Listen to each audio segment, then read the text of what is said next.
bagaimana supaya kita dapat melayani setiap sendi-sendi kehidupan dalam masyarakat. Kayaknya tugas Perbarindo di bareng-bareng nih. Ya, Biar kita pasti. barengan Pak ya. Ya. Kolaborasi apa yang telah dilakukan atau yang akan dilakukan Pak? BPR yang satu saat ini 100 miliar asetnya, yang Pak Eli 250 miliar gitu ya Pak Eli ya.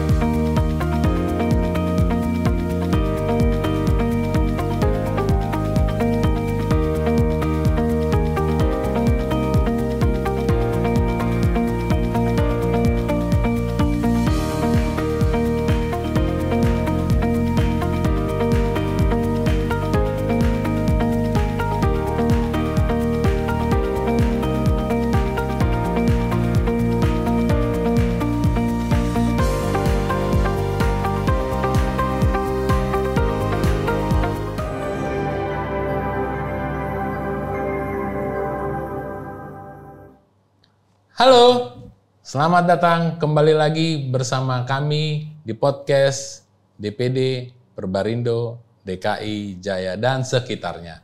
Pada kali ini kami kedatangan dari Komisariat Serang. Dari 7 Komisariat Serang yang bergabung dengan Perbarindo DPD DKI Jaya dan sekitarnya, itu ada 7 BPR. Dari 7 itu ada 3 yang mendapatkan Golden Award, tapi yang saat ini kami kedatangan 2 dari 7 BPR yang mendapatkan Infobank Award. Siapakah dia? Kita langsung sambut Bapak Kiki Huda. Selamat pagi Pak, apa kabar? Sehat-sehat Pak. Sehat selalu ya. Dan Bapak Eli Burhanuddin. Selamat datang Pak Eli. Oke, siapakah dia? Posisinya apa? BPR-nya apa? Langsung kita tanya sama narasumber yang bersangkutan. Pertama Pak Kiki, silakan Pak Kiki memperkenalkan kepada sahabat BPR. Perkenalkan saya Kiki Diktu Huda, selaku Direktur Operasional Pak di BPR Berkah, tepatnya di Kabupaten Pandeglang. Nah kami itu BPR-nya kebetulan BUMD. BUMD dengan 4 pemilik saham, tapi mayoritasnya Pemprov Pandeglang. Sementara pemilik lain itu ada Bank BJB, Pemprov Banten, dan Pemprov Jawa Barat. Gitu, Pak. Kalau Infobank-nya yang keberapa? Infobank-nya yang ke-6 Pak. Oh, golden nih, udah golden ya Pak ya? Udah golden. Oke. Terus asetnya? Aset kita kategorinya 250 miliar. 250 miliar. 250 miliar saat kita dapat Infobank kemarin tuh 250 miliar Pak kategorinya. Wah, luar biasa. Thank you Pak Kiki. Langsung ke Pak Eli, silakan memperkenalkan diri kepada sahabat BPR kami. Baik, terima kasih Bapak. Perkenalkan, nama saya Eli Burhanuddin. Kebetulan pada saat ini saya menduduki jabatan sebagai Direktur Operasional. Kami dari BPR Lebak Sejahtera, Kabupaten Lebak, yang kebetulan dari 4 pemilik, diantaranya Pemkab Lebak, kemudian Provinsi Jawa Barat, Provinsi Banten, dan BJB. Sementara ini kita masuk di Infobank ke-3 kali, kemudian untuk aset masih di sekitar 100 miliar. Wah, luar biasa sahabat BPR ya. Kita kedatangan ini BPR yang satu saat ini 100 miliar asetnya, yang Pak Eli 250 miliar gitu ya Pak Eli ya. Nah ini kan sudah benar-benar kelasnya bukan kelas kaleng-kaleng nih ya. Jadi kita langsung tanya aja nih. Coba Pak, bagaimana mungkin buat sahabat BPR pingin tahu Pak gaya kepemimpinan Bapak sehingga mendapatkan Infobank Award yang golden yang ke-6 nih Pak buat sahabat BPR Pak, silahkan Pak. Sebetulnya Infobank sih award Pak ya. Ya. Buat kita bonus Pak. Oh bonus ya? Bonus. Oke. Karena tujuan kami itu bukan award sebetulnya. Jadi gimana perusahaannya sehat, tumbuh, berkembang, dan ada profit. Kalau award Infobank atau itu bonus sih. Bonus. Kalau tadi gimana kepemimpinan, mungkin sama kayak BPR lain lah. Itu lebih ngedepanin komunikasi dengan pegawai, karyawan. Intinya kerja sama tim yang lebih dikuatkan. Oh gitu ya. Baik kami ini kan BPR Pemda Pak ya. Mungkin orang berpikir BPR Pemda gampang lah tumbuhnya gitu. Tapi kan nggak gampang-gampang juga Pak. Kita tuh komunikasi harus jalan dengan semua pihak. Itu sih Pak. Oh gitu. Kalau kepemimpinan yang penting komunikasi dijalanin. Oke. Iya. Oke, sahabat BPR, tadi udah jelas ya, intinya adalah komunikasi. Jadi komunikasi antara setiap level gitu ya Pak ya. Setiap level tuh harus terjalan dengan mesra gitu ya Pak ya. Nah terus motivasinya Pak, pesan-pesan nih buat teman-teman sahabat BPR atau buat industri BPR, teman-teman Bapak di Serang, ya kan, yang belum mendapatkan atau yang ingin sekali mendapatkan seperti yang infobank yang Bapak dapatkan itu, kira-kira apa Pak? Ada message-nya Pak buat industri dan sahabat BPR? Message-nya sih tadi Pak, yang penting kita gimana caranya menjaga perusahaan tetap tumbuh, sehat, dan profit. Itu kan indikator penilaian infobank ya. Kalau awardnya itu bonus lah. Sebetulnya kalau perusahaan kita sehat, tumbuh, dan segala macam, kita yang lebih awal dapat manfaatnya. Jadi yang award itu bonus sih. Bonus ya. Yang penting teman-teman tetap semangat dan kompak tadi. Oh ya, gitu ya teman-teman ya, sahabat-sahabat BPR semua tadi udah dikasih tahu ya. Sebenarnya sih simple sih, cuma pelaksanaannya yang susah gitu ya Pak.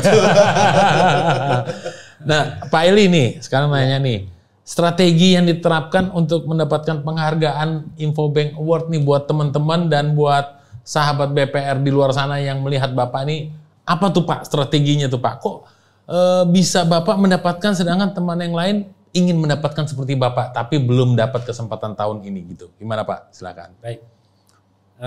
Yang kami terapkan pada lembaga yaitu diantaranya itu yang pertama kerja keras, kemudian berpikir cerdas, kemudian kita berjalan pada ketentuan yang berlaku. Jadi setidaknya kalau kita berjalan dengan ketentuan yang berlaku, jadi untuk ke depan visi misinya itu jelas karena memang sesuai dengan perencanaan sebelumnya, sehingga pencapaian itu bisa diukur. Nah untuk itu jadi segala sesuatunya berdasarkan ketentuan apa yang kita mau capai itu sudah ada patokannya. Gitu ya Pak ya. Nah sahabat BPR tadi udah dengar sendiri kan ya, kerja keras, cerdas, dan sesuai dengan yang sudah ditetapkan. Gitu ya Pak ya?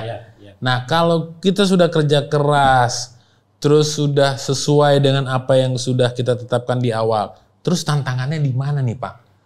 Kalau tantangannya berdasarkan hal-hal yang sudah memang pernah terjadi, kemudian kita evaluasi, diantaranya itu untuk industri BPR, bahwa ternyata di masyarakat itu karena BPR itu langsung menyentuh kepada pelaku-pelaku usaha mikro dan menengah, kemudian ternyata di bawah itu banyak masyarakat yang masih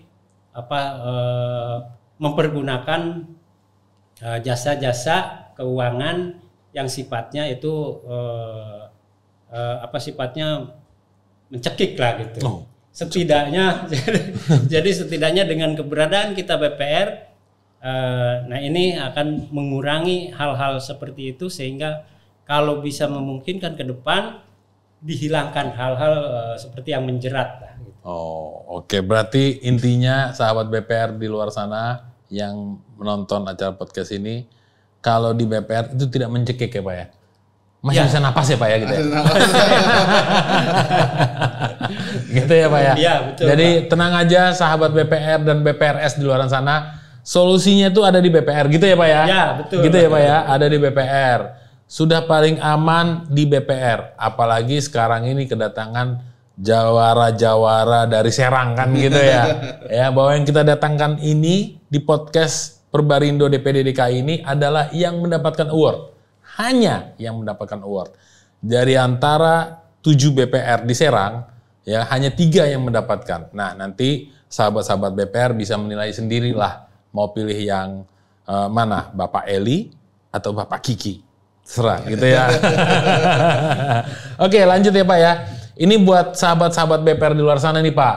Ya, dan teman-teman di industri BPR yang menonton saat ini, menonton Bapak, ya, inovasi yang dilakukan Pak untuk mendukung kinerja BPR di tempat Bapak masing-masing.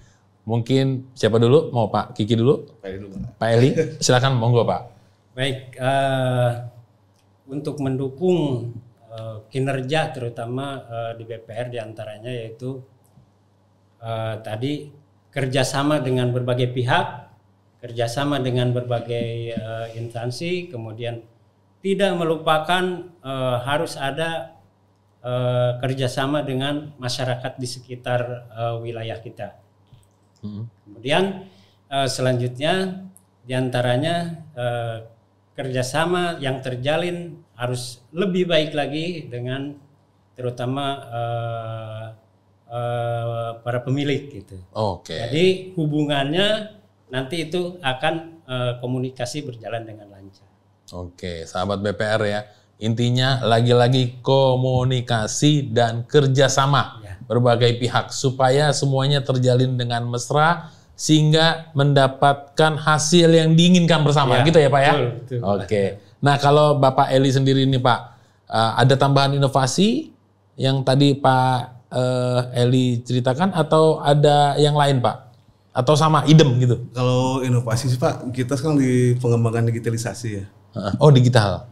Masih proses tahap pengembangan karena kebetulan kami melayani payroll untuk perangkat desa, gaji perangkat desa.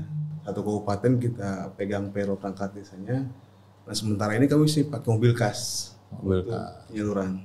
Di daerah mana tuh Pak? Satu kabupaten, 30 kecamatan. Kabupaten mana? Pandeglang. Pandeglang tuh, sahabat BPR ya. Kalau belum ikut payroll dari programnya Pak Kiki, sayang banget ya, tinggalan zaman. Nah, itu, lanjut Pak. Jadi kita sementara ini masih pelayanannya pakai mobil kas, tapi kita sedang inovasinya pengembangannya melalui digitalisasi. Tapi ini masih tahap perencanaan. Mungkin tadi terakhir perizinan Pak ya, hampir semua BPR tuh pusing di perizinan. Kayaknya tugas Perbarindo di bareng-bareng nih. Biar kita pasti. Barengan Pak ya. Ya kita gitu, bareng-bareng. Oke. Nah terus kalau mengenai kolaborasi Pak, untuk pihak lain mendukung BPR, kira-kira apa nih Pak? Buat teman-teman juga sahabat BPR. Kira-kira kolaborasi kerjasama apa nih Pak? Dengan BPR. Yang sudah Bapak terapkan dan kira-kira apa nih yang akan kita terapkan ke depan? Gitu, dengan BPR lain ya? Ya, atau dengan sahabat BPR informasinya. Kalau kerjasama sih kita sekarang kan dengan BPR lain linkage Pak ya. Linkage. Oke. Linkage ya. Linkage. Bukan linkage ya. Jadi kalau untuk sahabat BPR yang mau minjem nih ke tempat Bapak gitu, gimana tuh Pak? Justru terbalik Pak. Kita yang minjem ke tempat BPR. Oh gitu. Oke, kalau dari Pak Eli sendiri gimana, ada kolaborasi apa yang telah dilakukan atau yang akan dilakukan Pak? Baik, sebetulnya selama ini kerjasama antar BPR itu sudah terjalin, Pak. Ada diantaranya dari BPR lain, kita kerjasama tadi itu seperti misalnya baik itu penempatan misalnya begitu ya, itu take and give. Ada kita yang menempatkan, ada dari tempat lain juga yang menempatkan ke BPR kita. Jadi itu salah satunya. Dan ada juga kerjasama yang lainnya yang dapat saling mendukung, setidaknya antar BPR itu kompak memberikan informasi misalnya gitu antar daerah, karena kadang-kadang kan wilayahnya itu bertetangga, setidaknya itu perlu komunikasi yang baik, perlu informasi juga yang bisa diberikan atau diminta. Mungkin itu. Oke. Nah, sekarang nih Pak, tersangkut motivasi. Tadi kan Pak Eli dan Pak Kiki kan sudah terbukti nih mendapatkan award, ya kan? Sedangkan teman-teman di wilayah Bapak mungkin ada yang belum mendapatkan award. Nah, kira-kira bisa diberikan motivasi apa yang telah diterapkan oleh Pak Eli dan Pak Kiki, ya kan, untuk industri BPR? Monggo Pak, silakan Pak Kiki dulu. Kalau motivasi sih seperti mungkin yang apa ya, saya sampaikan ke teman-teman di kantor Pak ya. Ini kaitannya dengan gimana kita bisa dapat award. Saya sampaikan ke teman-teman di kantor, BPR ini kita yang ngelola. Baik buruk imbasnya kita yang pasti kenal. Kalau BPR bagus, Kita juga yang merasakan. Betul Pak ya. Entah dashboardnya atau apa ya. Iya. Nah, kalau BPR buruk, kita juga yang kena. Tapi begitu BPR bagus, tadi Infobank itu bonusnya. Bonus. Bagi kami itu bonus. Bonus ya. Bonus. Yang penting perusahaan sehat, teman-teman sehat lah. Oke. Siap, mantap. Nah, kalau Pak Eli sendiri motivasinya apa Pak? Kalau motivasi ya terutama kita intern ya Pak ya. Jadi kalau misalnya ke kawan-kawan di kantor bahwa kita tunjukkan bahwa kinerja kita yang terbaik, jangan melihat kemana-mana dulu, yang penting kita sudah menjalankan sesuai dengan relnya. Sehingga apa yang telah kita perbuat untuk hasilnya nanti itu ada yang menilai. Tapi setidaknya kita tunjukkan sekemampuan kita bahwa hal yang terbaik yang ada pada diri kita maksimalkan. Oke. Sahabat BPR, luar biasa ya. Ada 2 narasumber ya yang memberikan motivasi. Satu itu adalah kita berikanlah yang terbaik. Karena yang merasakan dampaknya itu kita sendiri gitu ya Pak. Betul. Kiki ya. Betul. Kalau Bapak bilang tadi sesuai dengan rule-nya gitu ya Pak ya. Jadi nyambung nih, klik nih. Yang satu itu buat yang terbaik, yang satu ada kiblatnya gitu Pak ya. Tujuannya. Nah, sebenarnya sih basic ya Pak ya, standar banget ya Pak Iki ya. Cuman terbukti ini dapat Infobank gitu loh. Faktanya mereka dapat ya. Memang teorinya gampang. Prakteknya susah bener ya. Nah, tipsnya Pak nih gimana nih Pak supaya BPR yang Pak Kiki dan Pak Eli pimpin ini bisa sukses sampai saat ini. Ada tipsnya Pak buat teman-teman yang lihat di luar sana yang mendengar atau melihat podcast kami. Silakan Pak. Baik. Yang pertama komitmen, kemudian yang kedua memelihara semangat terus. Yang ketiga ada tujuan yang kita harus capai. Gitu Pak. Oke. Kalau Pak Kiki sendiri Pak? Kita bersama sih Pak ya. Bersama ya. Bedain dong Pak. Yang penting kita awalnya punya tujuan ya. Tujuan. Begitu kita punya tujuan, nah tadi polanya kita nentuin gimana tujuan kecapai Pak. Nah tipsnya tadi, betul yang tadi Pak sampaikan, kita bentuk tuh targetnya. Itu kan panjangnya 12 bulan setahun ya. Iya, 1 Tiap tahun. bulan kita evaluasi terus. Nah tadi evaluasi, terus target, terus tadi apa namanya, kekompakan lah. Kekompakan. Kan kita tuh bisnis risiko Pak ya. Iya. BPR itu risiko. Betul. Udah ngasih duit itu pasti risiko Pak. Risiko berpindah. Berpindah. Panjang risikonya. Nah tadi kita ngejaga risiko supaya minimal. Oke. Tadi dengan pengawasan, maintenance, monitoring lah. Terus kalau kami ini BPR yang plat merah, komunikasi Pak. Komunikasi. Kayak tadi plat merah itu lebih cenderung kerjasama dengan Pemda. Komunikasi. Masalahnya kadang yang plat merah ini risikonya terpusat Pak. Risiko terpusat, regulasi berubah lah semuanya, gitu, ya. Tapi tetap tujuannya sama ya Pak ya. Cuman bedanya yang pertama mungkin naik kecepatannya 20. Beda lagi regulasinya jadi 30 gitu ya lebih cepat ya. Tapi terbukti ya sahabat BPR ya, mereka-mereka ini memang yang datang kali ini di podcast ini memang sudah bisa melewati semua itu dengan baik. Nah sekarang ada kira-kira pesan Pak yang disampaikan kepada sahabat-sahabat BPR di luar sana di industri BPR baik yang di Serang maupun secara keseluruhan Pak. Silahkan Pak Eli. Untuk pesan untuk sahabat-sahabat BPR,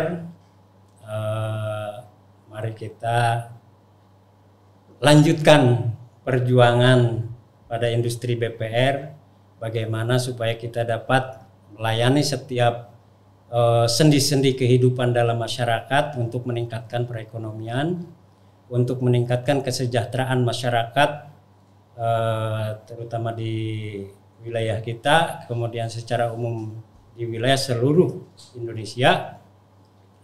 Kemudian kepada masyarakat, kiranya BPR adalah suatu lembaga yang harus menjadi perhatian dan harus mendapat dukungan dari masyarakat karena memang bertujuan untuk mensejahterakan masyarakat dalam rangka peningkatan perekonomian masyarakat itu sendiri.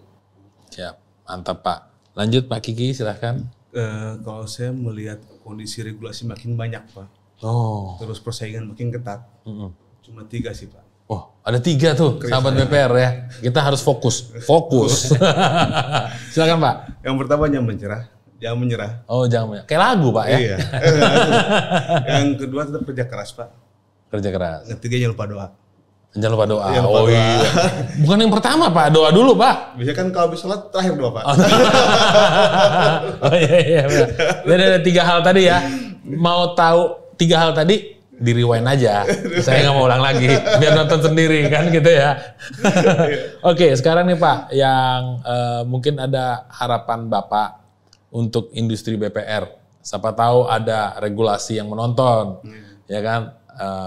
Regulasi yang menonton, harapan dari Pak Eli dan Pak Kiki sendiri untuk industri BPR Pak, kira-kira. Monggo Pak, silakan. Untuk harapan ke depan, industri BPR ini mendapat dukungan dari berbagai pihak, ya, terutama dari pihak pemerintah, kemudian regulasinya juga semakin dipermudah, artinya sesuai dengan koridor, tapi setidaknya tidak terlalu jelimet lah. Oke. Nah, jadi untuk supaya industri BPR ini bisa maju secara pesat. Siap Pak.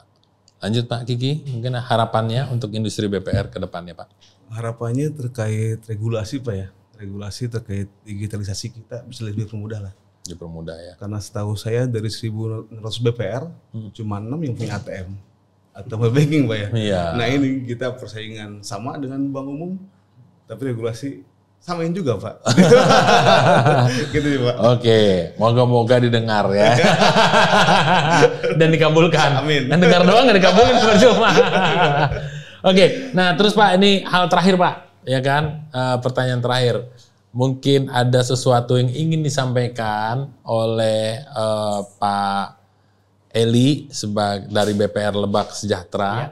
Kira-kira apa Pak sebagai ajang promosi atau ajakan buat nasabah atau sahabat BPR di luar sana? Silakan, waktu dan tempat saya persilakan Pak.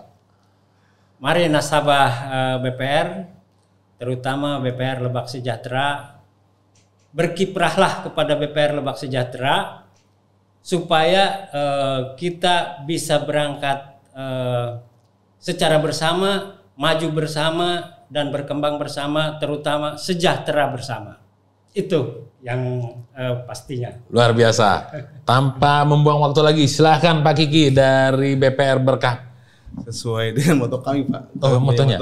3 lagi tadi, bukan? Benar 3. Tadi 3 benar Pak. Tadi 3. Aman, terjamin, menguntungkan.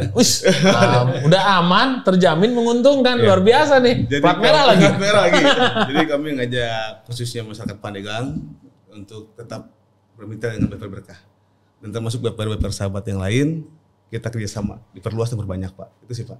Oke. Mungkin teman-teman di luaran sana sahabat BPR ada yang pingin lebih rinci lagi, mungkin bisa dijelaskan Pak, ada di mana saja Pak BPR kantor pusatnya dan lokasinya, jalannya di mana gitu Pak? Monggo. Kalau BPR Berkah Pandeglang, kita kantor pusatnya di Jalan Meriwidagdo, Kabayan, Kecamatan Pandeglang Pak, di pusat kota sih sebetulnya. Pusat kota. Ada berapa Pak? Kalau kantor kas kita ada 4, ada di Kecamatan Cibaliung, Kecamatan Panimbang, Saketi dan Menes. Oke, ya jangan lupa ya guys, sahabat-sahabat ya tadi udah dijelaskan sahabat BPR ya kalau posisi Berkah BPR Berkah itu ada di mana saja tadi udah dijelaskan. Kalau Pak Eli silahkan Pak. Penjelasannya ada berapa kantor pusatnya di mana, sama ada berapa biar sahabat-sahabat BPR bisa lebih gampang nih kepoinnya gitu. Ya. Untuk BPR Lebak Sejahtera, kami punya call name disebutnya Bank Lebak, Pak. Oh, Bank Lebak. Ya, Bank Lebak kita punya 3 kantor. Yang satu kantor pusat itu berada di kota Kabupaten Lebak, yaitu di Rangkas Bitung, di Kampung Baru. Kemudian untuk cabang Cipanas berada di Pasar Gajrug, itu lokasinya di depan kantor Polsek Kecamatan Cipanas. Kemudian untuk cabang satunya lagi ada di Malingping. Itu posisinya persis di alun-alun kota Malingping. Jadi kami 3 kantor cabang. Untuk BPR Lebak Sejahtera mempunyai call name Bank Lebak. Bank Lebak. Oke. Itu aja Pak? Ya. Oke, Pak Kiki dan Pak Eli, terima kasih banyak atas waktu dan sharingnya. Jauh-jauh loh guys, dari Serang sana sampai ke sini tempat kita melakukan podcast, kira-kira 2 jam ya Pak ya? 2 jam kurang lah. 2 jam kurang, ya, hanya untuk memberikan motivasi sharing kepada teman-teman semua sahabat BPR di sini. Semoga informasi ini sangat bermanfaat bagi sahabat-sahabat BPR, industri BPR, dan masyarakat sekitarnya. Tapi jangan lupa bunyikan lonceng, subscribe, lonceng dibunyiin ya semua, jangan cuma di silent ya. Lonceng, like, dan subscribe. Oke, sampai ketemu di podcast berikutnya. Terima kasih.